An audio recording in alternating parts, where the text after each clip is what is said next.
Olá, Hudson, tudo bom? Muito obrigada pelo seu convite.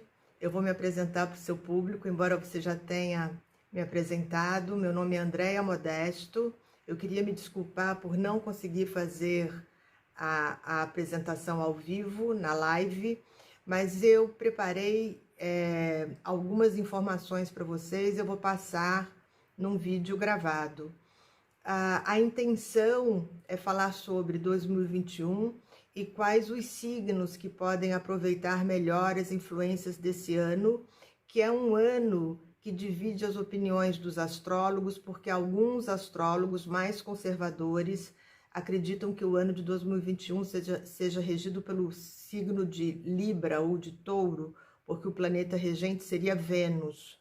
E, na verdade, essa regência é muito antiga. É uma regência dos sumérios, 5.000 anos antes de Cristo. Então, os astrólogos mais questionadores, os astrólogos mais práticos e mais atuais, nós acreditamos que seja um ano de Urano, planeta que rege Aquário, e um ano de Mercúrio, planeta que rege Gêmeos, e que são dois signos bastante favorecidos durante 2021. Aquário e Gêmeos recebem influências para mudar de vida, mas para mudar para melhor. Mesmo que as coisas aconteçam de uma maneira muito rápida, mas os dois signos até gostam de um pouco de adrenalina, são signos curiosos, gostam de experimentar a vida.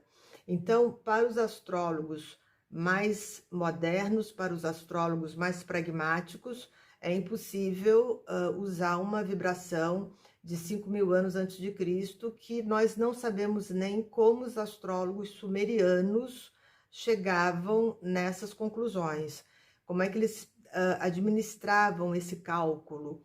Então, o que a gente faz é pegar o ano e verificar as grandes influências. Saturno é um planeta forte em 2021 também, pelo aspecto de quadratura que ele faz com Urano. Eu vou explicar um pouquinho. Quadratura não é pesadelo nenhum. Um dos conflitos, entre aspas, de 2021 é a quadratura, que é um aspecto de 90 graus, entre Saturno, que é um planeta de manutenção, e Urano, que é um planeta de transformação radical.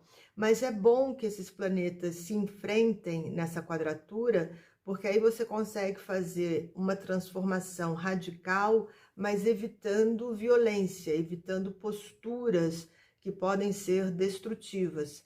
Saturno é um planeta de lucidez e Urano também é um planeta de iluminação, de lampejos. Então, os dois planetas, num aspecto tenso, eles ajudam a cada um de nós a perceber a vida sob um véu de realidade. Não existe espaço para ilusão durante 2021, mesmo com o planeta Netuno no signo de Peixes, que seria uma configuração um pouco mais romântica, mas não existe espaço para ilusão. A gente está saindo de um ano muito difícil, um ano que teve vários planetas em Capricórnio. 2020 foi um ano fechado, 3 planetas importantes em Capricórnio, Júpiter, Saturno, Plutão.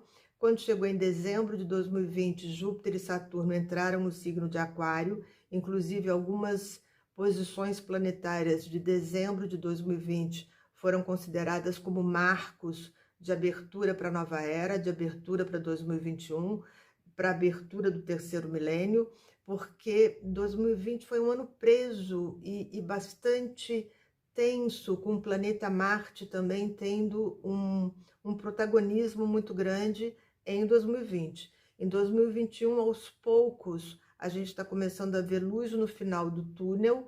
É lógico que ainda em muitos lugares, mesmo aqui no Brasil, na Índia, ainda é muito sofrimento, mas em alguns países a população, a maioria da população já se vacinou. Aqui no Brasil, aos poucos, por conta das vacinas e também por conta de medicamentos que possam impedir as internações e os casos mais graves do Covid, a gente está começando a ver uma luz tênue no final do túnel, mas ela está uma luz ainda fraca, mas ela está vibrando. A gente sabe que a gente vai sair dessa. Precisa ter um pouco de paciência. E uma pergunta que todo mundo faz é quais os signos que seriam mais beneficiados com essas influências de 2021 tão diferentes do ano de 2020. 2020 um ano trancado, um ano fechado, em 2021 aos poucos, um ano regido pela presença de Júpiter em Aquário, Júpiter um planeta de expansão, Aquário uma energia de expansão, um ano regido por Mercúrio, troca, comunicação, pessoas.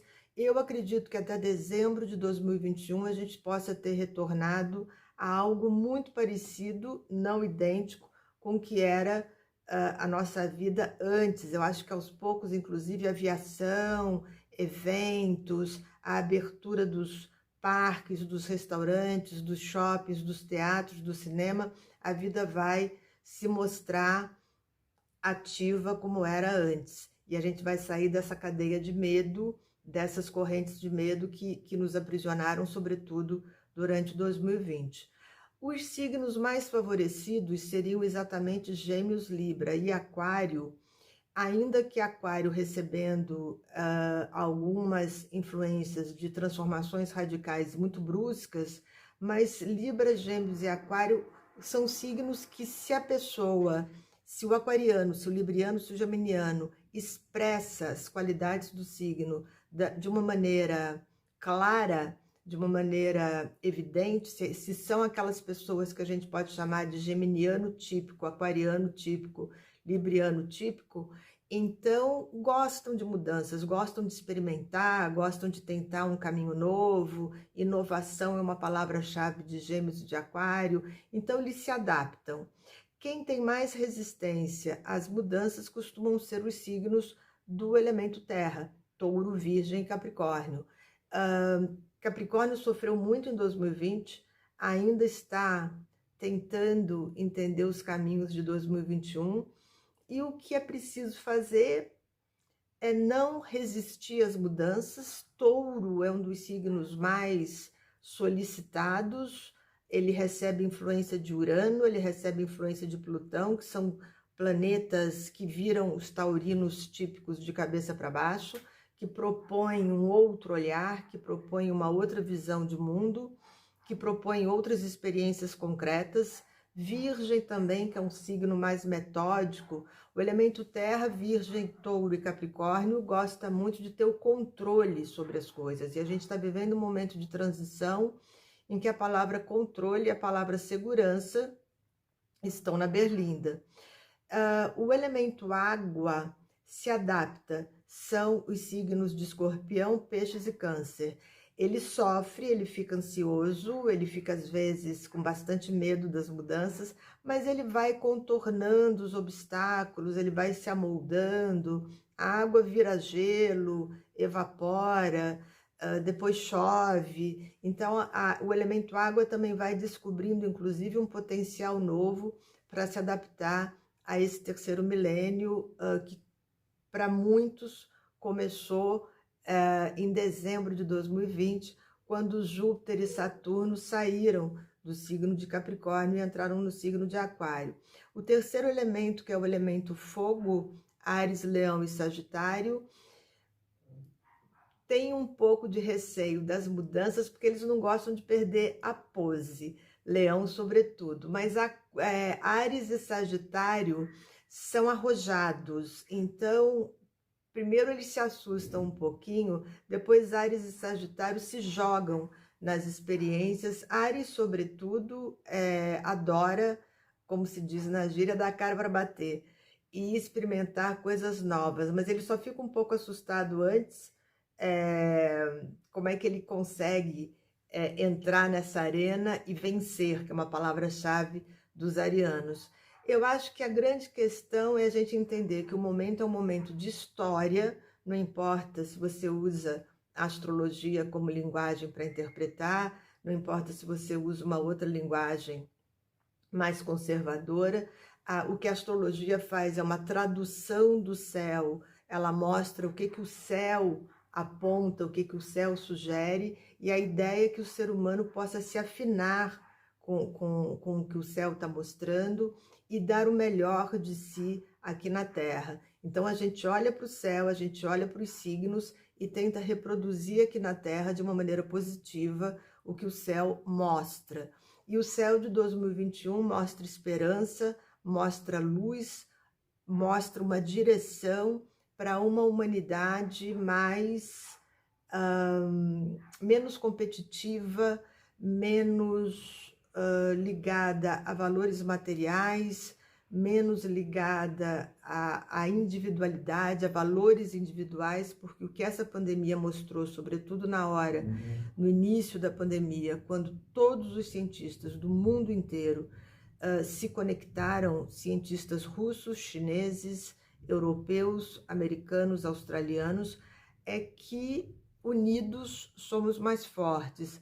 A era de Aquário, ela pode ser resumida, é muito mais do que isso, mas a era de Aquário que muita gente entende e é uma era de comunicação, de troca, de novos valores, de valores mais humanitários, ela é também e sobretudo uma era 2000 anos e pouco à frente, a partir dessa virada de 2020 para 2021, uma era de consciência da identidade planetária de todos nós. Habitamos a mesma terra, respiramos o mesmo ar e é bom se deixar contaminar, não pelo vírus, mas pela alegria do outro, pela satisfação do outro. É bom se deixar contaminar pela tristeza do outro e tentar ajudá-lo. Então é uma era de cooperação, de colaboração e de transformação em relação a pequenos hábitos e a grandes